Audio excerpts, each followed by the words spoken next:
Assalamualaikum warahmatullahi wabarakatuh.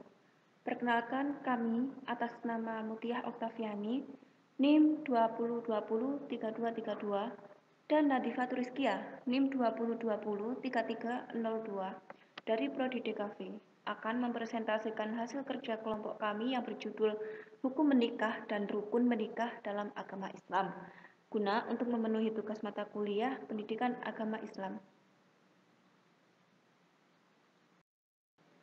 Dasar hukum pernikahan dalam Islam. Dalam agama Islam, pernikahan di samping sebagai ibadah juga merupakan sunnah Allah dan Rasul-Nya. Sebagai sunnah Allah, maka pernikahan merupakan kudrat dan irodat Allah dalam penciptaan alam semesta. Seperti firman Allah dalam Quran Surat An-Nisa ayat 1 yang berbunyi, Bismillahirrahmanirrahim. Ya ayyuhan nasu taqu rabbakumul ladzi khalaqakum min nafsin wahidatin wa khalaqa minha zawjaha wa bassa minhuma rijalan katsiran wa nisaa'a wattaqullaha alladzi tasaaluna bihi wal arham innallaha kana 'alaikum raqiba. Artinya, hai sekalian manusia, bertakwalah kepada Tuhanmu yang telah menciptakan kamu dari seorang diri, dan daripadanya Allah menciptakan istrinya, dan daripada keduanya Allah memperkembangbiakkan laki-laki dan perempuan yang banyak.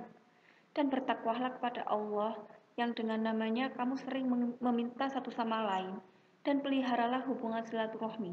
Sesungguhnya Allah selalu menjaga dan mengawasi kamu. Serta dalam firman Allah dalam Quran Surat An-Nur ayat 32 yang berbunyi, Bismillahirrahmanirrahim.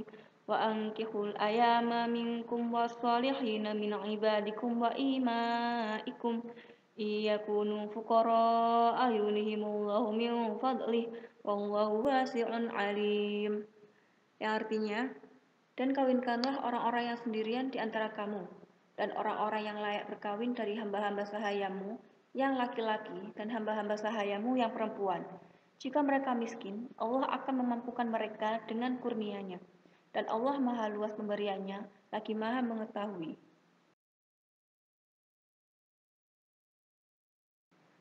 Di dalam fikih, para ulama menjelaskan bahwa menikah mempunyai hukum sesuai dengan kondisi dan faktor pelakunya. Dalam firman Allah yang telah kami bacakan sebelumnya, dapat dijadikan sebagai dasar hukum di dalam melaksanakan pernikahan.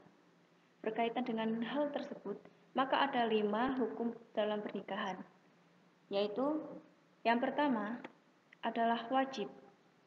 Pernikahan berhukum wajib bagi orang yang telah mempunyai kemauan untuk menikah dan dikhawatirkan akan tergelincir pada perbuatan zina seandainya mereka tidak menikah. Hal ini didasarkan pada pemikiran hukum bahwa setiap muslim wajib menjaga diri untuk tidak berbuat hal yang dilarang agama.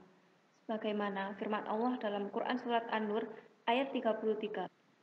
Bismillahirrahmanirrahim.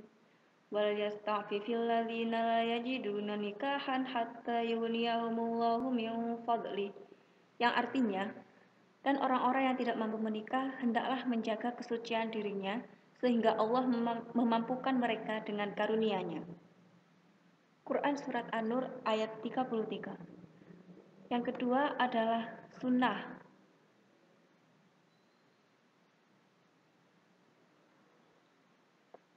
Pernikahan hukumnya sunnah bagi orang yang nafsunya telah mendesak dan mampu menikah, tetapi masih dapat menahan dirinya dari perbuatan zina. Maka sunnah baginya untuk menikah. Nikah baginya lebih utama daripada bertekun diri beribadah. Yang ketiga adalah haram. Pernikahan hukumnya haram bagi seseorang yang tidak mempunyai keinginan dan tidak mempunyai kemampuan serta tanggung jawab untuk melaksanakan kewajiban-kewajiban dalam rumah tangga. Sehingga apabila mereka melangsungkan pernikahan, maka istri dan dirinya akan terlantar. Lalu yang keempat, hukumnya adalah makruh. Makruh menikah bagi orang yang mempunyai kemampuan untuk melakukan perkawinan juga cukup mempunyai kemampuan untuk menahan diri, sehingga tidak memungkinkan dirinya untuk tergelincir berbuat zina sekiranya tidak menikah. Hanya saja orang ini tidak mempunyai keinginan kuat dan dapat memenuhi kewajiban sebagai suami istri yang baik. Hukum pernikahan yang kelima adalah mubah. Mubah hukumnya bagi orang yang mempunyai kemampuan untuk melakukannya, tetapi apabila tidak melakukannya, tidak dikhawatirkan akan berbuat zina. Apabila melakukannya juga tidak akan Assalamualaikum warahmatullahi wabarakatuh. Saya, Dr. Fieni, akan melanjutkan presentasinya mengenai rukun nikah. Nah, yang pertama ada akil balik, yaitu calon pengantin keduanya sudah dewasa dan berakal. Yang kedua, harus ada wali bagi calon pengantin perempuan. Yang ketiga, harus ada mahar atau mas kawin dari calon pengantin laki-laki yang diberikan setelah resmi menjadi suami istri kepada istrinya. Yang keempat, harus dihadiri sekurang-kurangnya 2 orang saksi yang adil dan laki-laki Islam merdeka. Yang kelima, harus ada upacara ijab qabul.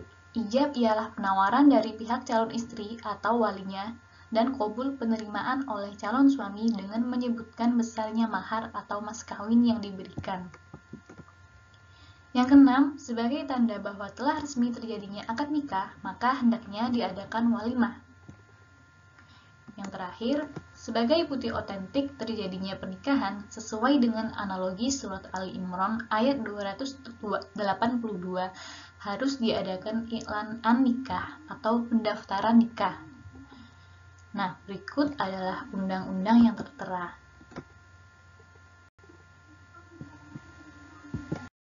Nah, yang berikutnya ada syarat sah pernikahan. Yang pertama ada calon suami.